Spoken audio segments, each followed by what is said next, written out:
नमस्कार, यो news 24 vision news 8 मा स्वागत छ। कांग्रेस सांसद तथा सभापति शेरबहादुर देउवा पत्नी आर्जु राणा देउवाले नेपाल साइबर सुरक्षामा चुक्दै गएका कारण नेपाली सेनाका डाटाहरू टर्की पुग्ने गरेको जानकारी पाएको दाबी गरेकी छन्। पटक पटक प्रधानमन्त्री बनिसकेका देउवाकी पत्नी आर्जुले यस्तो अभिव्यक्ति दिएपछि यसबारे विभिन्न कोणबाट बहस र छलफल सुरु भएका छन्। फर्स्ट लेडीको रूपमा आर्जुले धेरै ठाउँमा अभिनन्दन पाएकी छन्। उनी कांग्रेसबाट सांसद पनि हुन्, तर मुलुकको प्रमुख सुरक्षा निकायको गोप्य डाटा टर्की पुग्ने गरेको जानकारी पाए पनि उनले यति बेलासम्म किन मौन थिइन् प्रश्न तेर्सिएको छ। सरकारी वेबसाइटहरू ह्याक हुनेदेखि नेपालमा साइबर सुरक्षामा चुनौती रहेको पक्का हो। नेपाल मात्रै नभई विश्वका शक्तिशाली मुलुकहरूले पनि यस्तो सुरक्षा थ्रेटको सामना गरिरहेका छन्, तर आवश्यक पूर्वाधारमा लगानी गरेर उनीहरूले यसलाई न्यूनीकरण गर्नमा ठूलो धनराशि खर्च गर्ने गरेका छन्। नेपालमा बैंकिङ क्षेत्रदेखि धेरै निकायहरू डिजिटल हुने क्रममा छन्। ठूलो धनराशि खर्च गरेर विभिन्न क्षेत्रले डिजिटल अभिलेखलाई व्यवस्थित पार्ने अभियानलाई तीव्र पारिरहेका बेला सेना जस्तो सुरक्षा निकायकै सूचना टर्की पुगेको विषय सामान्य कुरा हुँदै होइन। कुनै पनि मुलुकको सैन्य शक्तिको आधारमा नै मुलुक कति शक्तिशाली छ भनेर जान्ने चिन्ने गरिन्छ। यही निकायको डिजिटल अभिलेखमा छिद्र भएको आर्जुको टिप्पणी अनुसन्धान गर्न लायक छ। उसो त आर्जुले दिएको अभिव्यक्ति भने आफैमा लज्जाको विषय हो। जानकारीका लागि सार्वजनिक अभिव्यक्ति दिनु र आफै फर्स्ट लेडी भएका बेला यस्ता समस्या न्यूनीकरणमा ध्यान दिन नसक्नुले भने संशय पैदा गरिदिएको छ। आजभन्दा 2 महिना केही दिन पहिले मात्रै पनि उनी प्रधानमन्त्री पत्नी थिइन्। सरकारी वेबसाइटहरू ह्याक हुनेदेखि विभिन्न समस्या आउने गरेका तथ्य नयाँ होइनन्। यस्ता समस्या समाधानमा सरकारले तदारुकता देखाएन भने मुलुकले ठूलो क्षति बेहोर्नु पर्नेमा कुनै शंका छैन। विभिन्न नामका डिजिटल वालेटदेखि बैंकिङ प्रणाली हुँदै सरकारी तथा गैर सरकारी निकायले समेत यस्ता विवरण इन्टरनेटमा राख्ने हुनाले साइबर सुरक्षा चुनौती जति धेरै जटिल बन्दैछ त्यति नै सरकार गम्भीर बन्नै पर्छ। अर्को कुरा, नेपाली सेनाले पनि आफ्ना अभिलेखहरू कसरी टर्कीसम्म पुगे त्यसको गहन छानबिन गरेर जनतालाई जानकारी दिने काम गर्नै पर्छ। अब न्यूज 8 का हेडलाइन्स। प्रधानमन्त्री प्रचण्डलाई फेरि विश्वासको मत लिनुपर्ने बाध्यता, नयाँ सत्ता समीकरणमा पावर शेयरिङमै विवाद देखिने सम्भावना बढ्यो, विश्वासको मतमै सङ्कटको सम्भावना। संवैधानिक प्रावधान छ, कानुनी प्रावधान छ, त्यो प्रावधान अनुसार गरिन्छ र समय सीमा एमाले राप्रपा र रासपा सरकारबाट बाहिरिएसँगै 16 मन्त्रालय मन्त्रीविहीन, फागुन 25 अघि सरकार विस्तारको सम्भावना कम, सरकार विस्तार नहुँदा कार्य सम्पादनमा प्रभाव। अब अहिले हामीले के आश गर्नु यस्ता मन्त्रीहरूको अगाडिबाट? पूर्व राजा ज्ञानेन्द्रलाई अघि सार्दै दुर्गा प्रसाई आन्दोलनमा, सत्ता र शक्तिमा फर्किने दाउपेच, प्रसाईको अभियानले राप्रपालाई तनाव।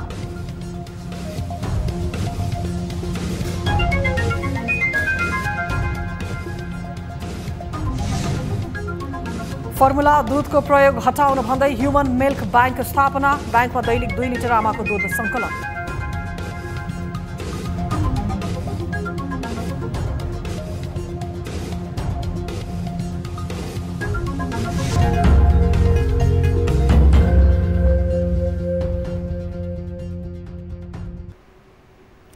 हामी निरन्तर न्यूजमा छौं। प्रधानमन्त्री पुष्पकमल दाहाल प्रचण्ड नेतृत्वको सरकारलाई फेरि विश्वासको मत लिनुपर्ने अवस्था आइपरेको छ। सरकारलाई समर्थन दिएका दलहरू नेकपा एमाले र राष्ट्रिय प्रजातन्त्र पार्टी सरकारबाट बाहिरिएपछि यस्तो अवस्था आएको हो। तर प्रचण्डले सत्ता समीकरण नै फेरबदल गरेर बनाउन खोजेको नयाँ सत्ता समीकरणमा पावर शेयरिङमै विवाद देखिने सम्भावना बढेसँगै विश्वासको मतमै सङ्कट सृजना हुने त होइन, आशंका बढेको छ। एक रिपोर्ट।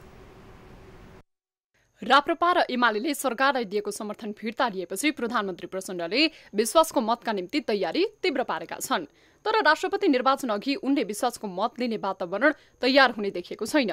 त्यसैले उनी चैत्र पहिलो हप्ताभित्र विश्वासको मत लिने तयारीमा छन्। राष्ट्रपति र उपराष्ट्रपति चयनको विषयमा गठबन्धन नै फेरेका प्रचण्डलाई विश्वासको मत प्राप्त होला आशंका उब्जिएका छन्। एमालेसँगको सहकार्य तोडेका प्रचण्डले सोचे जसरी सहजै विश्वासको मत पाउनेमा जति आशंका छ त्यति नै कांग्रेसप्रति अविश्वास बढ्दो क्रममा छ। यदि कांग्रेसले प्रचण्डलाई विश्वासको मत नदिई बसेमा संविधानको धारा 76 को उपधारा 3 आकर्षित हुनेछ। यस कानूनी व्यवस्थाप्रति कांग्रेस सचेत देखिन्छ। उसो त कांग्रेस संसदको ठूलो पार्टी पनि हो। कांग्रेसले प्रचण्डलाई विश्वासको मत नदिएमा कांग्रेस संसदीय दलका नेता शेरबहादुर देउवा सहजै प्रधानमन्त्री नियुक्त हुने बाटो खोज्छ। त्यसबेला राष्ट्रपति पनि कांग्रेसको आइसक्ने हुनाले देउवाले यस्तो तयारी नगर्लान् भन्न सकिन्न। प्रचण्डले एमाले अध्यक्ष केपी ओली र तत्कालीन सत्ता गठबन्धनबाट आफू 2 महिनामै ठूलो समस्याबाट गुज्रिएको बताएका छन्। कांग्रेस गुमेको सत्ता फिर्तीमा जसरी एकताबद्ध बनेको छ त्यसरी नै संविधानको धारा 76 को उपधारा 3 लाई आकर्षित गर्न तयार नहुने आधारहरू देखिन्छन्। सरकारकी प्रवक्ता समेत रहेकी संचार मन्त्री रेखा शर्माले नै सरकारले विश्वासको मत राष्ट्रपति निर्वाचनपछि नै लिने तयारी भएको बताएकी छन्। सरकारले संसदबाट विश्वासको मत लिनुपर्ने जुन हाम्रो संवैधानिक प्रावधान छ, कानुनी प्रावधान छ, त्यो प्रावधान अनुसार गरिन्छ र समय सीमा पनि त्यसै अनुसार हुन्छ। तर अहिले हामी एकदमै राष्ट्रपतिको चुनावको नजिक छौं। राष्ट्रपतिको चुनावको नजिक भइरहेको हुनाले ध्यान त्यतातिर केन्द्रित पनि छ।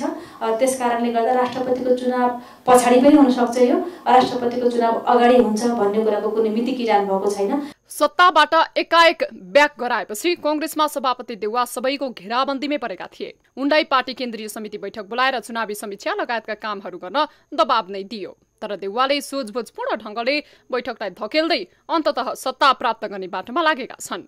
एमाले, रासोपा र राप्रपाले छोडेका सहितका 15 मन्त्रालय आफैसँग राखेका प्रधानमन्त्री प्रचण्डलाई सत्ता जोगाउन थप कठिन हुने देखिन्छ। कांग्रेसले पूर्व सहमति अनुसार प्रचण्ड र माओवादीलाई गरेको उपेक्षाबाट गल्ती भएको महसुस गरेको भनिए पनि राजनीतिक सत्ता प्राप्ति दलको अन्तिम अस्त्र हुने भएकोले प्रचण्डलाई सकस भने कायमै छ। राष्ट्रपति निर्वाचन अघि विश्वासको मत लिएको खण्डमा भने प्रधानमन्त्री प्रचण्डले आफ्नो सरकारको सुरक्षामा थप सहजता पाउँथे। तर त्यसपछिको राजनीतिक वातावरण र एमाले कांग्रेसलाई हातमा लिएर काम गर्न खोजेमा भने प्रचण्डको सत्ता दाउमा पर्ने पक्का छ। न्यूज 24 टेलिभिजनका लागि राजनीतिक ब्युरो। नेकपा एमाले, राष्ट्रिय प्रजातन्त्र पार्टी र राष्ट्रिय स्वतन्त्र पार्टी सरकारबाट बाहिरिएसँगै 16 मन्त्रालय मन्त्रीविहीन बनेका छन्। फागुन 25 गते राष्ट्रपति निर्वाचन भएकाले त्यसअघि सरकार विस्तारको सम्भावना न्यून छ, जसले गर्दा सरकारको कार्यसम्पादनमा प्रभाव परेको छ। एक रिपोर्ट। पुस 10 गते गठन भएको सरकारले 23 दिनपछि माघ 3 गते पूर्णता पाएको थियो। सरकारले पूर्णता पाएको 1.5 महिना पनि नबित्दै भत्कियो र यति बेला 2/3 बढी मन्त्रालयको जिम्मेवारी प्रधानमन्त्री प्रचण्डको काँधमा आइपुगेको छ। प्रधानमन्त्री नियुक्ति भएदेखि नै कम बोल्ने र धेरै काम गरेर देखाउने बाचा गरेका प्रचण्ड सेवा प्रभावमा भन्दा पनि सरकारलाई कम्फर्टेबल बनाउनेमै व्यस्त देखिए। जनताको दैनिकीमा जोडिएर सेवा दिनुपर्ने अधिकांश मन्त्रालय मन्त्रीविहीन रहँदा पनि प्रधानमन्त्री प्रचण्ड तत्काल मन्त्री परिषदलाई पूर्णता दिने पक्षमा छैनन्। तत्काल मन्त्री परिषद बाँडफाँड गर्दा राष्ट्रपति निर्वाचनमा समस्या उत्पन्न हुने देखेका उनले फागुन 25 पछि मात्रै मन्त्री परिषद विस्तार गर्ने तयारी गरेका छन्। नयाँ ढङ्गले एउटा परिस्थिति विकास भएको छ। यो नयाँ ढङ्गको परिस्थिति विकासमा यो 2-4 दिन जुन ढङ्गले एउटा राष्ट्रपतिकै चुनावमै हामी केन्द्रित छौँ, त्यसकारण यो मन्त्री परिषद विस्तारको कुरा पनि सम्भवतः मलाई लाग्छ हाम्रो यो राष्ट्रपतिको निर्वाचन पछाडि नै यसलाई व्यवस्थित ढङ्गले केही छलफल पनि गर्नुपर्ने हुन्छ। कोलिसन दलभित्र सरकारबाट निस्किसकेका अवस्थामा कुन कुन पार्टी सरकारमा इन्ट्री गर्ने त्यो कुरोको पनि टुङ्गो लगाइसकेपछि अनि त्यसपछि अब मन्त्री परिषदको विस्तार हुने कुरा हुन्छ। र यति बेला सरकारमा प्रधानमन्त्री सहित माओवादी केन्द्रका 5 र जनमत पार्टीका 1 जना मात्रै मन्त्री छन्। प्रत्यक्ष जनतासँग जोडिएका अर्थ, गृह, परराष्ट्र, स्वास्थ्य, शिक्षा लगायतका महत्त्वपूर्ण मन्त्रालयहरू नेतृत्वविहीन छन्। मन्त्री परिषदको सबैभन्दा ठूलो हिस्सा ओगटेको एमालेले सोमबार सरकारबाट बाहिरिएपछि संसदको सबैभन्दा ठूलो दल नेपाली कांग्रेस भने राष्ट्रपति निर्वाचन अघि नै सरकारमा जान चाहिरहेको छ। केन्द्रमा पनि 5 दलको गठबन्धनको सरकार बन्छ, 7वटा प्रदेशमा पनि हाम्रो 5 दलको गठबन्धनको सरकार बन्छ। हामी मैले चुनावमा भनेको सम्झनु 400 भन्दा बढी ठाउँमा हाम्रो स्थानीय सरकार बन्छ। हामी स्थानीय सरकारमा पनि अब हामीहरू छौँ, केन्द्रको सरकारमा पनि हामीहरू हुन्छौँ, प्रदेशको सरकारमा पनि हामीहरू हुन्छौँ। अब हामीले काम गर्न सकेनौँ भने अरू कसैलाई दोष दिएर पाउँदैनौँ। अब एमालेले सरकार छाड्नु अघि नै राप्रपाले सरकार छाडिसकेको छ। सरकारको नेतृत्वले राजनीतिक इमानदारिता नदेखाएपछि छोटो समयमै सरकार छाड्न बाध्य भएको राष्ट्रिय प्रजातन्त्र पार्टीका नेता तथा पूर्व कानुन मन्त्री ध्रुव बहादुर प्रधान बताउँछन्। नेतृत्व धेरै कमजोर भएको महसुस गरेका छौँ। यति ठुलो समस्या, यति धेरै समस्यालाई मुलुकलाई अप्ठ्यारो परिरहेको अवस्थामा यस्तो कमजोर मनस्थितिको नेतृत्वले पार लाग्ला जस्तो चाहिँ लागेको चाहिँ छैन। तर भगवानले सद्बुद्धि दिउन्, अझ पनि सुध्रिने समय छ। मैले भने समय 1 सेकेन्ड पनि बढी हुन्छ। पछिल्लो समय सरकार र राजनीतिक दलको ध्यान मुलुकमा यावत समस्या समाधान भन्दा पनि मन्त्रीमण्डल फेरबदल र आफू अनुकूलको समीकरण निर्माणमै केन्द्रित छ। नेपाली राजनीतिमा छोटो समयमै मन्त्रीहरू फेरबदल हुनुलाई स्वाभाविक मानिए पनि यसले कर्मचारी तन्त्रलाई कमजोर बनाउने र कार्य सम्पादनमा प्रत्यक्ष असर पर्ने पूर्व सचिव चण्डी प्रसाद श्रेष्ठ बताउँछन्। मन्त्री भन्ने गयो नीति बनाउन आउने हो कि इम्प्लिमेन्टेसन गर्नलाई भन्दा पनि, अनि इम्प्लिमेन्टेसन गर्नेहरूको चाहिँ अनुगमन गर्ने हो, निर्देशन हेर्ने हो, माथि रेखदेख गर्ने हो।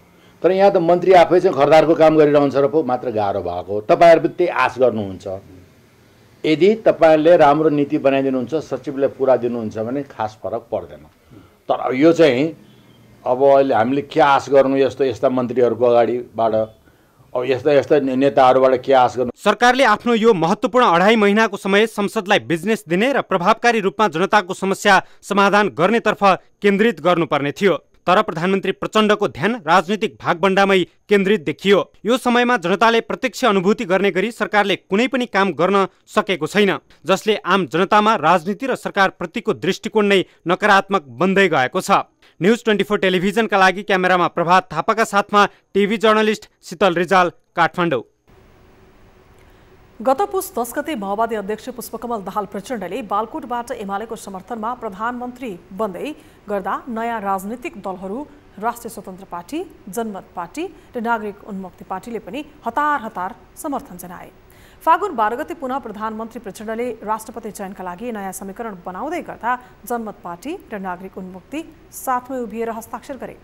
नागरिकता प्रकरणमा रवि लामिछानेलाई दोषी ठहर गर्दै सर्वोच्चबाट सांसद सहित गृहमन्त्री खारेज गरेपछि सरकार छाडेको राजसभा पनि नयाँ गठबन्धनतिरै ढल्किएको छ। एक रिपोर्ट।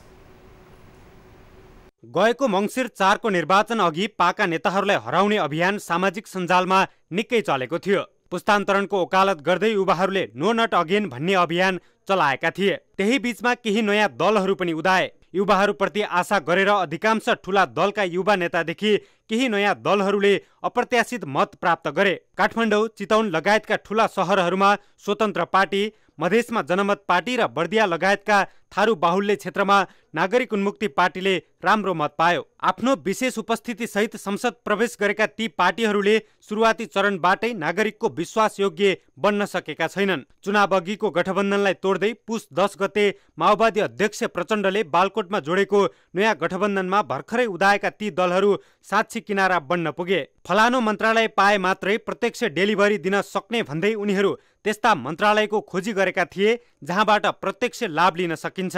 आफूले चाहेको मन्त्रालय नपाएको भन्दै जनमत पार्टीका मन्त्री अब्दुल खानले धेरै दिन मन्त्रालयको पदभार ग्रहण नै गरेनन्। यता सर्वोच्च अदालतले नागरिकता प्रकरणमा दोषी ठहर गर्दै सांसद र गृहमन्त्री सहित पार्टी सभापति पद नै खारेज गरिएका रवि लामिछानेले पुनः गृह मन्त्रालय नपाउँदा पार्टीका मन्त्रीहरूलाई नै फिर्ता बोलाउनु पर्ने अवस्थामा पुगे। यता आफ्नो माग पूरा नभएपछि नागरिक उन्मुक्ति पार्टीले आफैले समर्थन गरेको सुदूरपश्चिम प्रदेश सरकारलाई ढलाइदियो। 7 दलको समर्थनमा प्रधानमन्त्री बनेका प्रचण्डले पुस 26 गते कङ्ग्रेसबाट रणनीतिक विश्वासको मत पाएपछि परिस्थिति पुनः फरक बन्दै गयो। कङ्ग्रेसलाई राष्ट्रपति दिन राष्ट्रिय सहमतिको रटान लगाएका प्रचण्डले फागुन 12 गते चुनाव अघिको 5 दलीय गठबन्धनलाई बिउत्याउँदै नयाँ समीकरण बनाउँदै गर्दा नयाँ दलहरू फेरि प्रचण्डकै पछि लागे। अहिले पनि उनीहरू सरकारबाट बाहिर जाने अवस्थामा नरहेको बताइरहेका छन्। अब अरू पार्टीहरूको विभिन्न कारण होला, तर जनमत पार्टीको लागि चाहिँ अहिले त्यस्तो कुनै महत्त्वपूर्ण परिवर्तन भएको छैन जसले गर्दाखेरि सरकार बाहिर आउनु परोस् भन्ने खालको परिस्थिति बनेको छ। हामी सरकारबाट बाहिरिने निर्णय गरेका हौँ। हाम्रो समर्थन कायम नै छ र नेपालको राजनीतिमा अर्को घटनाक्रम नभएसम्म यो चाहिँ उपयुक्त समयसम्म हाम्रो सरकारलाई दिएको समर्थन चाहिँ कायम रहन्छ। हामीले अहिले सरकारलाई दिएको समर्थन फिर्ता लिने सम्बन्धमा निर्णय गरेका छैनौँ। ठूला राजनीतिक दलहरूलाई सत्तो सराप गर्दै राजनीतिमा उदाएका ती दलहरू अहिले पनि पुनः सत्ताको रसास्वादनतर्फ लम्किरहेका छन्। भर्खर उदाउँदै गरेका दलका नेताहरू सत्तामै रमाउन चाहिरहँदा नागरिकको अपेक्षा पूरा हुनेमा आशंका गर्न थालिएको छ। न्युज 24 टेलिभिजनका लागि राजनीतिक ब्युरो। हामी निरन्तर न्युजमा छौं। राष्ट्रपति निर्वाचन प्रक्रिया अन्तर्गत मंगलबार उम्मेद्वारको अन्तिम नामावली प्रकाशन भएको छ। आयोगले उम्मेद्वार फिर्ता लिन चाहेकालाई फिर्ता लिन मंगलबार बिहान 10 बजेदेखि अपराह्न 3 बजेसम्मको समय दिएको थियो। राष्ट्रपतिका लागि उम्मेदवारी दिएका तर उम्मेद्वार बन्न नचाहेका व्यक्तिले आफ्नो उम्मेदवारी फिर्ता लिन पाउने समयमा कसैले पनि फिर्ता नलिएपछि दुवैजनाको उम्मेदवारी कायम छ। राष्ट्रपतिमा नेपाली कांग्रेसबाट नेता रामचन्द्र पौडेल र नेकपा एमालेबाट सुभाष नेङमाङ उम्मेद्वार रहेका छन्। उनीहरूले शनिबार उम्मेदवारी दर्ता गराएका थिए। पौडेललाई नयाँ 8 दलको गठबन्धनको साथ छ। नेङमाङलाई भने एमाले बाहेक अन्य कुन दलले समर्थन जनाउँछन् भन्ने अहिलेसम्म खुलेको छैन। राष्ट्रपतिका लागि आउँदो 25 गते निर्वाचन हुँदैछ। सो दिन बिहान 10 बजेदेखि दिउँसो 3 बजेसम्म मतदानको समय तोकिएको छ। त्यही दिन बेलुकी 7 बजेभित्रै मतपरिणाम सार्वजनिक गर्ने गरी तयारी गरिएको निर्वाचन आयोगले जनाएको छ। प्रदेशसभाका सदस्य 550 र संघीय संसदका 332 गरी 882 जना मतदाता रहेका छन्।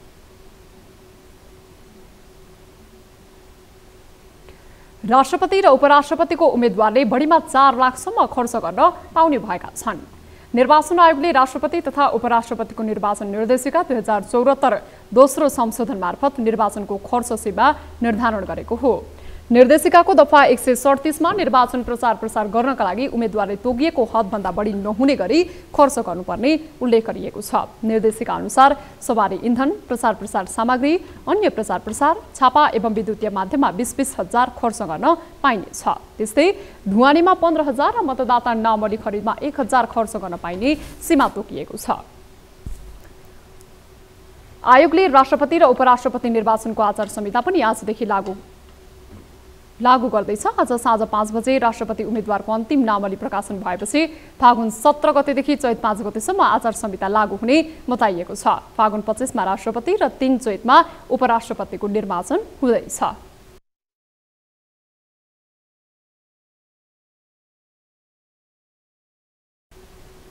उपसभामुख इन्दिरा राणाले प्रतिनिधि सभाको बैठक छोडेर सांसदहरू बाहिरिने गरेको भन्दै असन्तुष्टि व्यक्त गरेका छन्। मंगलबार काठमाडौँमा आयोजित एक पुस्तक विमोचन कार्यक्रममा बोल्दै उपसभामुख राणाले सांसदहरू प्रतिनिधि सभाको बैठक छोडेर बाहिरिने गरेको भन्दै असन्तुष्टि व्यक्त गरेकी हुन्। उनले प्रतिनिधि सभा सांसद विहीन हुँदा आफूलाई इरिटेट हुने गरेको र आफू प्रेसर पनि बढेको आफ्नो बताएकी छन्। आफूले कुनै पनि काम अनुशासित भएर दिल्लेदेखि गर्ने उनको भनाइ थियो। उनले सांसद अनुपस्थितिको बारेमा जनतालाई के जवाफ दिने भनी प्रश्न समेत गरेकी छन्। उपसभामुख राणाले संसदमा जनताका कुराहरूलाई अनुशासित र मर्यादित रूपले उठाउने र विधेयकहरू बनाउने पनि बताएकी छन्। लाइभ हेर्नुहुन्छ र हाम्रो प्रतिनिधि सभामा कोही बेला खाली सिट हुन्छ, मलाई दुःख लाग्छ। घरिघरि त धैर्यता लिँदा पनि इरिटेट हुन्छ। मलाई त प्रेसर पनि आइसक्यो। पछिसम्म त प्रेसर पनि थिएन। म जे पनि काम गर्छु अनुशासित भएर काम गर्छु, मन दिएर दिल दिएर काम गर्छु। तर त्यसरी कति मान्यज्यूहरू नआउनु हुँदाखेरि मलाई एकदमै दुःख लाग्छ। भोलि हामीले जनतालाई के उत्तर दिने? उपसभामुख राणाले आफ्नो कार्यकालभर अविचलित, निडर र तटस्थ भएर काम गर्ने बताएकी छन्। आफू उपसभामुखको रूपमा काठमाडौँमा मात्र नबसी जनताका कुराहरू सुन्न जिल्लामा पुग्ने उनले बताएकी छन्। उपसभामुख राणाले महिलाहरू समानुपातिक र समावेशिताको दृष्टिले मात्रै नभई खुला रूपमा पनि राज्यका विभिन्न तहमा पुग्नुपर्ने बताएकी छन्। यो महिलाहरूलाई हरेक तहमा कसरी हामी 33% भन्दैछौँ, भोलि 50% त्योभन्दा बढेर पनि जान सक्ला। त्यहाँ चाहिँ हामीले अवश्य पनि प्रयास गर्नुपर्छ। उपसभामुख राणाले सीमान्तकृत बालबालिका, असहाय बालबालिका र ज्येष्ठ नागरिकका लागि देशले राम्रो कानुन नबनाएको देखेर आफू राजनीतिमा आएको बताएकी छन्। निवर्तमान स्वास्थ्य तथा जनसङ्ख्या मन्त्री पदम गिरीले काम गर्ने बेलामा मन्त्री पदबाट हट्नु परेको गुनासो गरेका छन्। मंगलबार काठमाडौँमा आयोजित एक कार्यक्रममा उनले यस्तो गरे बताएका हुन्। उनले 42 दिन मन्त्री रहँदा मन्त्रालयको समस्या कसरी समाधान गर्ने भनेर अध्ययन गरेको समेत बताएका छन्। उनले स्वास्थ्य बीमा कार्यक्रमलाई पुनर्विचार गर्नुपर्ने आवश्यकता रहेको समेत औँल्याएका छन्। स्वास्थ्य सामग्रीहरूको दुरुपयोग हुन नदिने, सबै स्थानीय तहमा आधारभूत अस्पताल निर्माणका लागि बजेटको व्यवस्था गर्ने, स्वास्थ्य कर्मीहरूको अभिलेखीकरण गर्ने, सबै प्रदेशमा विशिष्टीकृत खालको स्वास्थ्य सेवा उपलब्ध गराउने कार्य आफूले अघि बढाएको समेत उनले बताएका छन्। मैले अनौपचारिक रूपमा एउटा टिम बनाएको थिएँ है। त्यो टिम 5 सदस्यीय टिम बनाएर मैले त्यो नीतिगत क्षेत्रमा कहाँ कसरी सुधार गर्नुपर्छ र के गर्दाखेरि हामीले चाहिँ दीर्घकालीन रूपमा चाहिँ स्वास्थ्य क्षेत्रलाई चाहिँ सुदृढ बनाउन सक्छौँ, तपाईँहरूले वर्कआउट गर्नुहोस्, यसमा अध्ययन गर्नुहोस् भनेर साथीहरूले जिम्मा लगाएको थिएँ। उहाँहरूले पनि यो कामलाई व्यवस्थित रूपले कामहरू अगाडि बढाइराख्नु भएको थियो। मन्त्रालयबाट बाहिरिए पनि स्वास्थ्य क्षेत्रको समस्या समाधानका लागि आफूले सांसदको रूपमा सरकारको ध्यान आकर्षण गराउने उनको प्रतिबद्धता छ। न्युजहरू अझै बाँकी नै छन्, अब पालो ब्रेकको।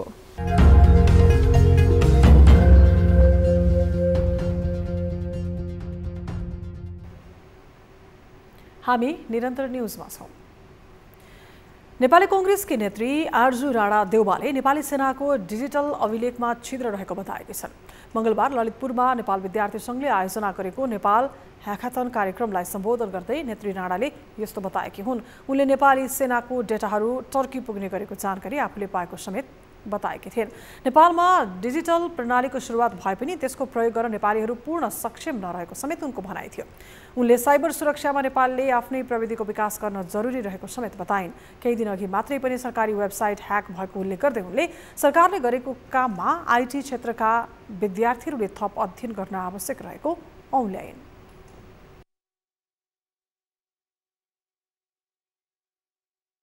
How can you look at the flights if you don't have the computer is hacked? भन्दा साइबर सिक्योरिटी एकदमै इम्पोर्टेन्ट कुरा छ। सो तपाईहरुले आफ्नो करियरलाई शेप गर्दाखेरि please look at this things which are important to us.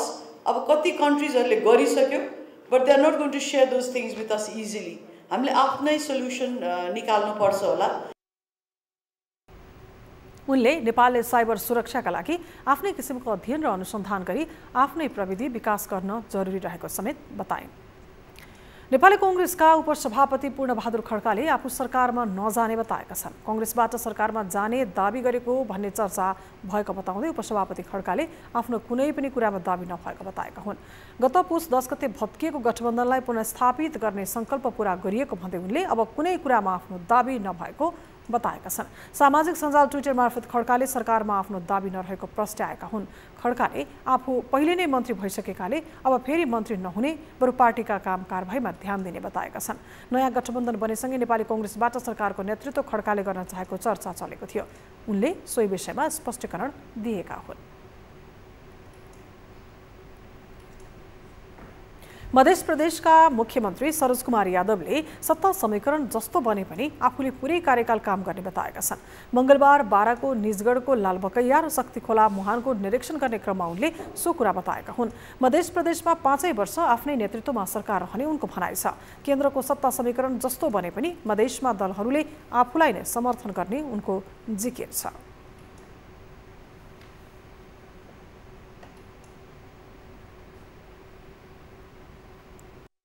अब यो समीकरण यो मध्य प्रदेशबाट हुनेवाला छैन, केन्द्रबाट हुनेवाला छ हैन।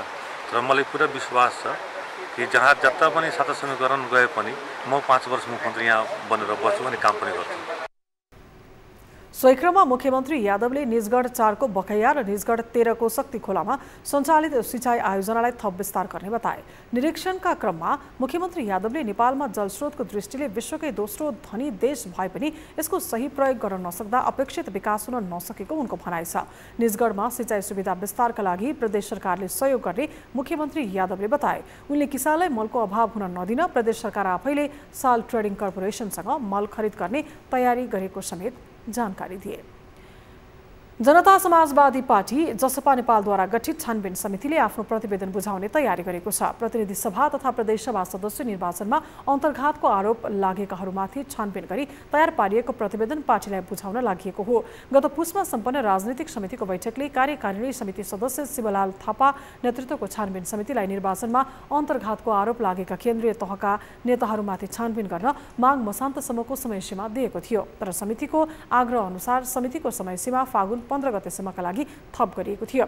समितिले आफ्नो काम सम्पन्न गरी प्रतिवेदन बुझाउन लागेको प्रचार विभाग प्रमुख पूर्ण बस्नेतले जानकारी दिए। सप्तरी 2 मा सबैभन्दा बढी अन्तर्घात भएको र त्यहाँ मात्र 38 जनासँग कार्यदलले सोधपुछ लिएको थियो। सप्तरीका शीर्ष नेताहरूले आफ्नै पार्टीका उम्मेदवारलाई हराएको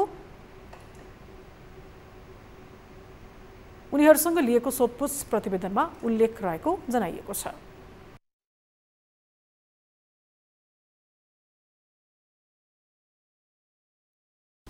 हामी निरन्तर न्युजमा छौं।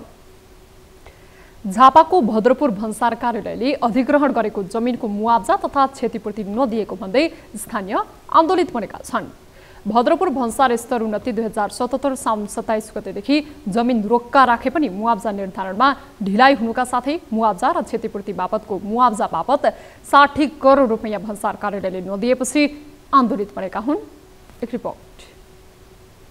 भद्रपुर भन्सार कार्यालयले कार्यालय सञ्चालनका लागि भन्दै स्थानीयको अधिग्रहण गरेको जमिनको लामो समय बितिसक्दा पनि मुआब्जा बापत रकम नदिएपछि स्थानीय आन्दोलित बनेका छन्। भद्रपुर 5 मा रहेको भद्रपुर भन्सार स्तर उन्नति गर्न भन्दै 2077 साउन 27 गतेदेखि जमिन रोक्का राखे पनि मुआब्जा निर्धारणमा ढिलाइ हुनका साथै मुआब्जा र क्षतिपूर्ति बापतको रकम अझै उपलब्ध नभएपछि स्थानीय आन्दोलित बनेका छन्। पटक पटक भन्सार कार्यालय घेराउ गर्दै विभिन्न प्रकारका दबावमूलक कार्यक्रमहरू गर्दै आइरहेको स्थानीय विगत 9 दिन अघिदेखि धरनामा छन्। हाम्रो जग्गा 4 वर्षदेखि रोका गरेर राखेको छ, न जग्गा फिर्ता गर्छ न हाम्रो मुआब्जा दिएको छ। त्यही भएर कि त हाम्रो मुआब्जा सहित मतलब जग्गाको क्षतिपूर्ति सहित हाम्रो जग्गा फिर्ता गरिदियोस् सरकार। न त हाम्रो बाटो माटो दिन्छ, न त नाला बनाइदिन्छ, न कसैले धारा लगाउन सक्छ, न कसैले लाइन लिनु सक्छ र जग्गा लिनु छैन भने हाम्रो जति 4 वर्षदेखि रोकेर राखेको छ सबै क्षतिपूर्ति गरेर हाम्रो फुकुवा गर्छ। दिनु पैसा नभए जग्गा लिने भने जग्गा लिनु कि फुकुवा गर्ने भने फुकुवा गर्नु। भन्सार विभागले 2076 वैशाख 17 गते हाल रहेको भन्सार कार्यालयलाई सार्ने गरी उत्तरपट्टिको स्थानीयको नम्बरी जमिन अधिग्रहण गर्ने निर्णय गरेको थियो। विभागले निर्णय गरेको झण्डै 1.5 वर्षपछि तत्कालीन झापाका प्रमुख जिल्ला अधिकारी उदय राणा मगरले जमिन अधिग्रहण मूल्याङ्कन उपसमिति गठन गरी स्थानीयको जम्मा 109 वटा कित्तामा रहेको 8.5 बिघा नम्बरी र बाँकी ऐलानी समेत 10 बिघा जमिन लिने निर्णय गराएका थिए। तर सम्बन्धित निकाय र भन्सार कार्यालयले विविध कारण देखाउँदै जमिनको उचित मुआब्जा वितरण नगरेको र जग्गा समेत मालपोतमा रोका राखिदिँदा आफूहरूले थुप्रै समस्या भोग्नु परेको पीडितहरूको भनाइ छ। यो जग्गाका लागि कहाँ गइएन, सिडिओ साहेब बाटौँ भन्सार बाटौँ केही जग्गा पाएन, कति खर्च गर्दै कुद्यौँ त्यो सरकारले देखेन। या राको बालियो, टायर बालियो, हरेक गरियो, अहिलेसम्म केही सुनवाई आएको छैन। यता भद्रपुर भन्सार कार्यालयले 109 वटा किता रहेको जग्गा धनीका लागि जमिन र घर चहराको छुट्टा छुट्टै मूल्याङ्कन गरी रकम समेत तोकिसकेको जनाएको छ। आफ्नो मातहतमा रहेको सबै काम सकिसकेको, अब अर्थ मन्त्रालयको काम मात्रै बाँकी रहेको भद्रपुर भन्सार कार्यालयका प्रमुख अमित तिवारी बताउँछन्। हामीले चाहिँ सबै डकुमेन्टहरू निर्णय मुआब्जा समितिले गरेको निर्णय, भन्सारको त्यो जग्गाको मूल्याङ्कन समिति अनि त्यो घर टहराको मूल्याङ्कन समितिले गरेको निर्णय अनि त्यसको त्यो माइन्युटहरू अनि त्यसको तुलनात्मक चार्टहरू सबै संलग्न गरेर भन्सार विभागमा पुस 6 गते नै हामीले निकासका लागि लेखेर पठाएका छौँ। भन्सार विभागबाट अर्थ मन्त्रालयसम्म पुगेको छ। अधिग्रहण गरिएको जमिनको मुआब्जा र क्षतिपूर्ति समयमा नै उपलब्ध गराउनु सरकारवाला निकायको पहिलो दायित्व हो। तर यतिका समय बितिसक्दा पनि क्षतिपूर्ति नपाएर पीडित जग्गाधनी आन्दोलनमै उत्रिनुपर्ने बाध्यता अन्त्य हुनु जरुरी छ। न्युज 24 टेलिभिजनका लागि झापाबाट टिभी जर्नलिस्ट युवराज आचार्यको रिपोर्ट। अब बिजनेस न्युज।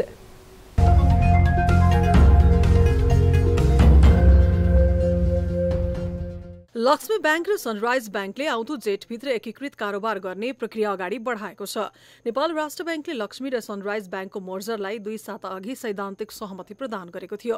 राष्ट्र बैंकले मर्जर प्रक्रिया 3 महिनाभित्र सम्पन्न गर्न समय सीमा तोकेको छ। मर्जर पश्चात लक्ष्मी सनराइज बैंकको नामबाट एकीकृत कारोबार हुनेछ। दुवै बैंकबीच गत पुस 25 गते मर्जरका लागि प्रारम्भिक सम्झौता भएको थियो।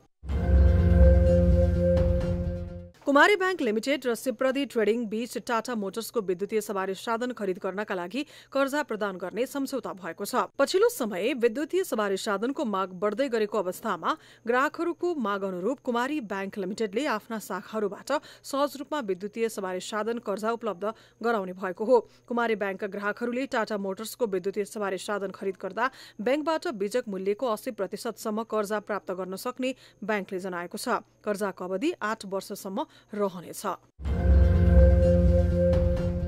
नेपाल एयरलाइन्सको वेबसाइटबाट टिकट बुक गर्दा आइएमई पे मार्फत भुक्तानी गर्न मिल्ने भएको छ। नेपाल एयरलाइन्स र आइएमई पे बीच सम्झौता भएको हो।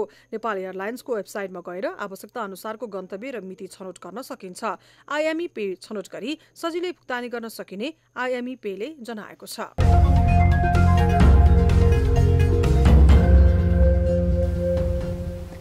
आमाको दूध शिशुका लागि अमृत सरह हो, तर पछिल्लो समय फर्मुला दूधको प्रयोग बढ्दै गएको छ।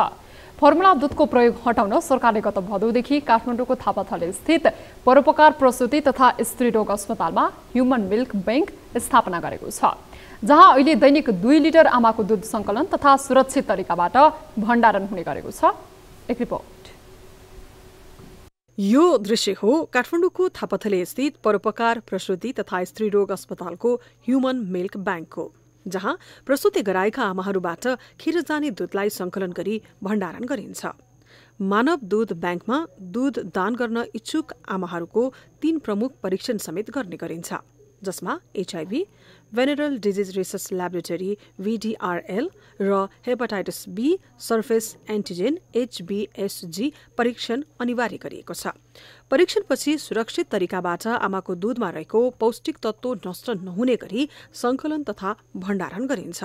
हाल उक्त दूध बैंकमा दैनिक 2 लिटर आमाको दूध संकलन हुँदै आएको छ, जसको प्रयोग अस्पतालमा प्रसुति गराएका तर विभिन्न कारणले आमाहरूले आफ्नो दूध शिशुलाई खुवाउन नमिल्ने अवस्थाका शिशुहरूलाई खुवाइदै आएको छ। पढ्ने प्रायोरिटीमा पढ्ने बच्चाहरू भनेको चाहिँ हाम्रो यही समय अगाडि जन्मेको बच्चाहरू भयो, एकदमै कम तौल भएको बच्चाहरू भयो हैन, र अब समय जन्मेको तर प्रिमच्योर उनीहरू चाहिँ बर्थ वेट एकदम कम भएको लो बर्थ वेट भन्छ त्यस्तो खालको बच्चाहरू, र अर्को चाहिँ आन्द्राको समस्या हुनसक्छ NEC भन्छ हामीले हैन, त्यो चाहिँ अब आन्द्राको समस्या भएको खालको बच्चाहरू जुन चाहिँ धेरै जसो प्रिटर्म बच्चाहरू समय अगाडि जन्मेको बच्चाहरूमा देखिन्छ, त्यो खालको बच्चाहरूलाई चाहिँ हामीले पहिलो प्राथमिकतामा राख्छौँ। मानव दूध बैंकमा संकलित दूधलाई रेफ्रिजरेटरमा 4 देखि 8 डिग्री सेल्सियससम्म राखिन्छ। संकलन गरिएको दूधमा कुनै रोगका संक्रमण नरहेको परीक्षणबाट सुनिश्चित भएपछि पास्चराइजेसन गरेर 100 मिलिलिटरको बोतलमा राखिन्छ। त्यसपछि -20 डिग्री सेल्सियस तापक्रमको डीप फ्रिजरमा राखिन्छ। यसरी संकलित दूध पास्चराइजेसन गराउनु अघि 3 महिना र पास्चराइजेसन पछि 3 महिना गरी 6 महिना पौष्टिक तत्त्व कम नहुने गरी भण्डारण गर्न सकिन्छ। राखेर निकालेर राखेर पास्चराइज नगरुन्जेलसम्म 3 महिना राख्न सकिन्छ -20 मा।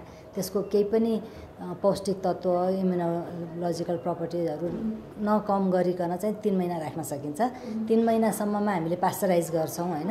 पास्चराइज गरिसकेपछि पनि 3 महिना राख्न सकिन्छ भनेपछि आमाबाट निकालिसकेपछि यदि त्यसलाई चाहिँ -20 मै राखेको छ भने 6 महिनासम्म राख्न सक्यो टोटल। अब निकालेकै भोलिपल्ट पास्चराइज गर्यो भने 6 महिनासम्म राख्न सकियो। पछिल्लो समय स्तनपान गराउने आमाको संख्या 10% घटेको तथ्याङ्कहरूले देखाएको छ।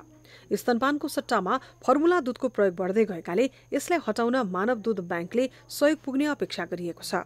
यस्ता मानव दूध बैंकलाई अन्य स्थानमा समेत विस्तार गर्न आवश्यक छ। क्यामेरामा प्रभात थापाको साथमा टिभी जर्नलिस्ट त्रिगुणा भट्टराई बस्नेतको रिपोर्ट। 10 वर्षीय माओवादी सशस्त्र युद्ध र 2062-63 को आन्दोलनको बलमा राजतन्त्र इतिहास बन्यो। तत्कालीन राजा ज्ञानेन्द्र शाह राजाबाट प्रजा बने। शालीन स्वभावमा राजगद्दी र राजसंस्थालाई छोडेर शाह बाहिरिएको 16 वर्षपछि उनी सत्तामा फर्किने मनसाय पाल्न थालेका छन्। राष्ट्रिय प्रजातन्त्र पार्टी राप्रपा राजसंस्थाको माग गर्दा गर्दै विभाजनदेखि राजसंस्था छोड्नेसम्म पुगिसक्यो। तर शाहभारी अब सत्ता र शक्तिमा फर्किने दाउ हेरेर बसेका छन्। कम्युनिस्ट पार्टीको सदस्य बनिसकेका दुर्गा प्रसाई राजा फर्काउने अभियानमा जोडिएपछि राप्रपा र राजेन्द्र लिङदेनले के गर्लान्, यो चासोको विषय बनेको छ। एक रिपोर्ट। पूर्व राजा ज्ञानेन्द्रले बेला बेलामा विज्ञप्ति जारी गर्ने र राजनीतिक दलको काम कारबाहीप्रति असन्तुष्टि जनाउँदै आएका छन्। उनले जनाउने असन्तुष्टिमा दलका नेताहरूले आलोचना पनि गर्छन्। राजा ल्याउने भन्दै कमल थापाले पूर्व मेचीदेखि पश्चिम महाकालीसम्म अभियान नै चलाए। पार्टी नफुटाउने भन्दै गीतामा हात राखेर कसम खाएका कमल थापाले राजसंस्था मात्रै छाडेनन्, उनले गीता छोएर खाएको कसम नै तोड्दै पार्टी नै विभाजन गराए। ज्ञानेन्द्रले आफूलाई पार्टी अध्यक्ष बन्न रोक्न हरेक प्रयास गरेको आरोप लगाएका कमल थापा पछिल्लो समय छिटफुट बाहेक राजसंस्था फर्किनेमा विश्वास राख्न छाडेका छन्। यता राप्रपाको नेतृत्वमा आएका राजेन्द्र लिङदेन राज संस्था ल्याउनुपर्ने माग जति धेरै जोडबल गर्छन् उनका कार्यशैली एकपछि अर्को गर्दै पूर्व राज परिवारले मन नपराउने किसिमका हुने गर्दछन्। यही तथ्यलाई बुझ्न एमाले केन्द्रीय सदस्यबाट कारबाही भोगेका व्यवसायी दुर्गा प्रसाईको कार्यक्रमलाई हेर्नुपर्छ। प्रसाईले ज्ञानेन्द्र र उनका छोरा पारस शाहलाई राखेर कार्यक्रम नै गरे। ज्ञानेन्द्रसँग सम्बन्ध चिसिँदै गएपछि राप्रपा झस्किएको त थियो नै, सरकारमा जाने नजाने विषयमै विवादका कारण पार्टी फुट उन्मुख नै देखिएको थियो। सरकारमा गएर राजा र राज संस्थाबारे बोल्नै नसक्ने अवस्था बनेपछि राप्रपाका केही नेताहरू आन्तरिक रूपमै विकल्प खोज्ने तयारीमा जुटेका थिए। यस्तो अवस्था बनेपछि राजनीतिक छलाङ मार्न तम्सिएका व्यवसायी प्रसाईले लघुवित्त, बैंक लगायतले ऋण प्रवाह र ब्याजमा मनोमानी गरेको आरोप लगाउँदै आन्दोलनको घोषणा गरे। त्यही आन्दोलनको लेपमा प्रसाई एमालेबाट कारबाही भोगेपछि राजा फर्काउने अभियानमा औपचारिक रूपमै सक्रिय भएका छन्। राजालाई पनि हामीले त्यो चढाउँदा रहेछौँ, त्यसको नाम के भन्छ डल्लो पिण्ड, पिण्ड राजालाई पनि चढाउँदा रहेछौँ। हामीले त्यो सन्तान हो नि त पिण्ड चढाउने।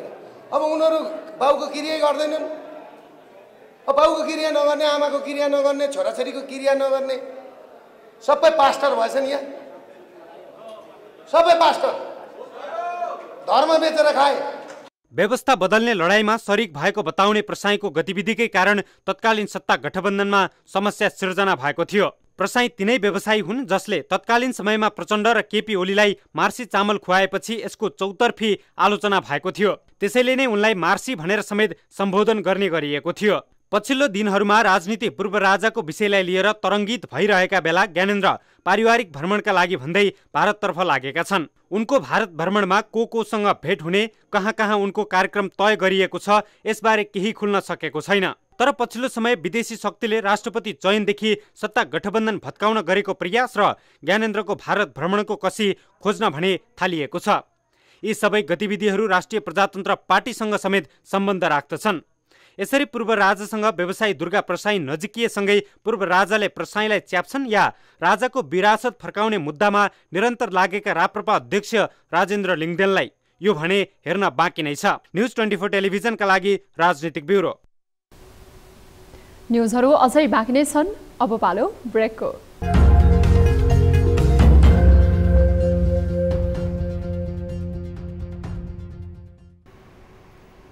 हामी निरन्तर न्युजमा छौँ। अब स्पोर्ट्स न्युज।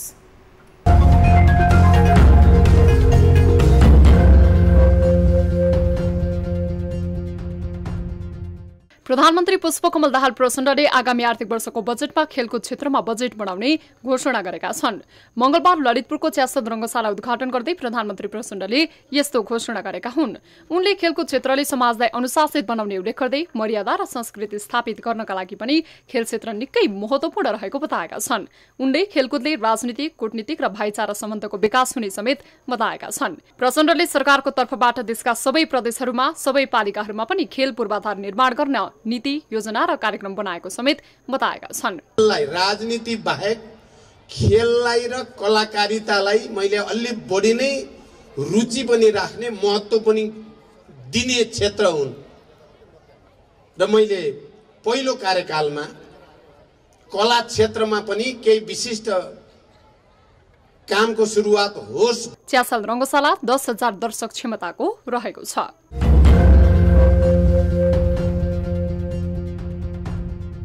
प्रथम भद्रपुर झापा गोल्डकपको उपाधि विभागीय टोली त्रिभुवन आर्मी क्लब काठमाडौँ जितेको छ। मेची रंगशालामा मंगलबार भएको फाइनल खेलमा मच्छिन्द्र फुटबल क्लबलाई टाई ब्रेकरमा 4-3 गोल अन्तरले पराजित गर्दै त्रिभुवन आर्मी क्लबले प्रथम भद्रपुर झापा गोल्डकपको उपाधि चुमेको हो। मच्छिन्द्र क्लब उपविजेतामा सीमित रह्यो। प्रतियोगिताको सर्वोत्कृष्ट खेलाडी मच्छिन्द्रका कप्तान सुजल श्रेष्ठ भए। त्यस्तै उत्कृष्ट गोलरक्षक आर्मीका समित श्रेष्ठ, उच्च गोलकर्ता मच्छिन्द्रका सुजल श्रेष्ठ र चर्च बोइजका आशिष चौधरी रहे। उदयमान खेलाडी मच्छिन्द्रका सौरभ राई र उत्कृष्ट प्रशिक्षक आर्मीका राजु तामाङ घोषित भए। गोल्डकपमा नेपालसँगै भारत, भुटान, बांग्लादेशका गरेर 10 टिमको सहभागिता रहेको थियो।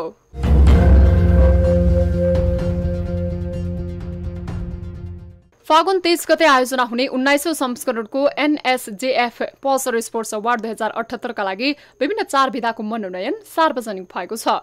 मंगलबार नेपाल खेलकुद पत्रकार मञ्च एनएसजेएफले मनोनयनमा परेका खेलाडीको नाम सार्वजनिक गरेको हो। सार्वजनिक गरिएका मध्ये वर्षको उत्कृष्ट पुरुष खेलाडीको सूचीमा क्रिकेटर कुशल भोटेल र दिपेन्द्र सिंह ऐरी, फुटबलर अन्जन विष्ट र किरण चेम्जोङ तथा ब्याडमिन्टनका प्रिन्स दाहाल रहेका छन्। यस्तै महिलातर्फको मनोनयनमा क्रिकेटर सीता राणा मगर र कप्तान रुबिना छेत्री, भलिबलकी अरुणा शाही, एथलेटिक्सकी पुष्पा भण्डारी र बक्सिङकी पूनम रावल परेका छन्। वर्षका युवा खेलाडीतर्फ फुटबलका मनिष टाँकी र प्रीति राई तथा बक्सिङका छेरिङ वाङदी शेर्पा, ब्याडमिन्टनकी रसिला महर्जन र भलिबलकी उषा भण्डारी मनोनयनमा अटाएका छन्। वर्षका युवा खेलाडीतर्फ फुटबलका मनिष टाँकी र प्रीति राई तथा बक्सिङका छिरिङ वाङदी शेर्पा, ब्याडमिन्टनकी रसिला महर्जन र भलिबलकी उषा भण्डारी मनोनयनमा अटाएका छन्। यसैगरी वर्ष प्रशिक्षक अवार्डको मनोनयनमा फुटबलका पूर्व प्रशिक्षक अब्दुल्लाह अलमुताइरी, क्रिकेटका पूर्व प्रशिक्षक डेभ वाटमोर, पारा तेक्वान्दोका कविराज नेगी, बक्सिङका दीपक महर्जन र भलिबलका जगदीश भट्ट रहेका छन्। स्पोर्ट्स अवार्ड फागुन 23 गते काठमाडौँको कमलादे स्थित प्रज्ञा भवनमा आयोजना हुनेछ।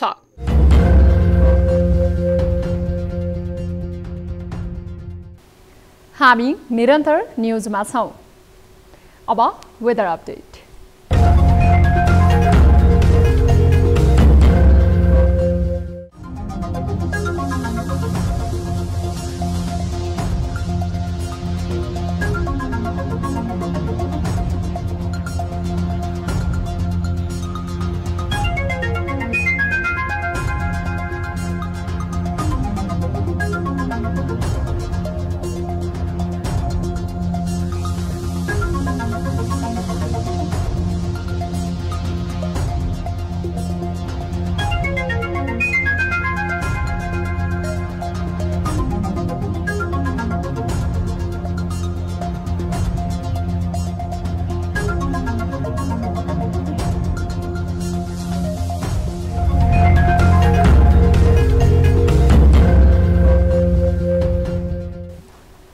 अब न्यूज 8 को अन्त्यमा पुनः हेडलाइन्स।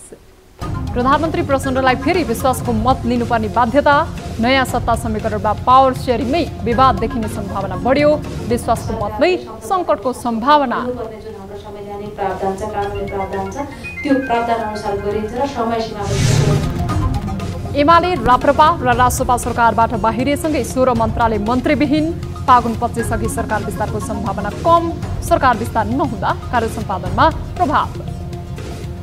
अब अहिले हामीले के आश गर्नु यस्ता मन्त्रीहरूको अगाडिबाट? पूर्व राजा ज्ञानेन्द्रलाई अघि सार्दै दुर्गा प्रसाई आन्दोलनमा सत्ता र शक्ति फर्किने दाउपेच, प्रसाईको अभियानले राप्रपालाई तनाव।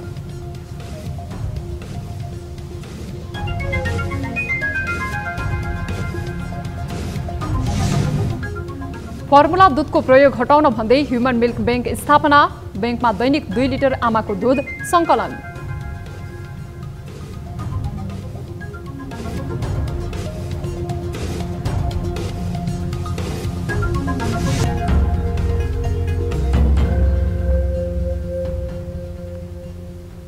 न्युज 8 अहिलेलाई यति नै। जाँदा जाँदै ताली र गाडीका लागि हामीले सोधेको प्रश्नको अन्तिम नतिजा, यसपछि प्रसारण हुने कार्यक्रम सीधा कुरा जनतासँगमा हेर्न नभुल्नुहोला।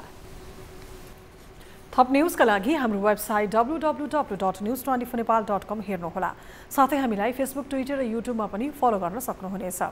यस्तै मोबाइल, भाइबर र इमेलबाट 24 हेल्प डेस्कमा कुनै समस्या अनि गुनासो छन् भने सम्पर्क गर्न सक्नुहुनेछ। अहिलेलाई बिदा दिनुहोस्। हामी निरन्तर न्युजमा छौं। नमस्ते।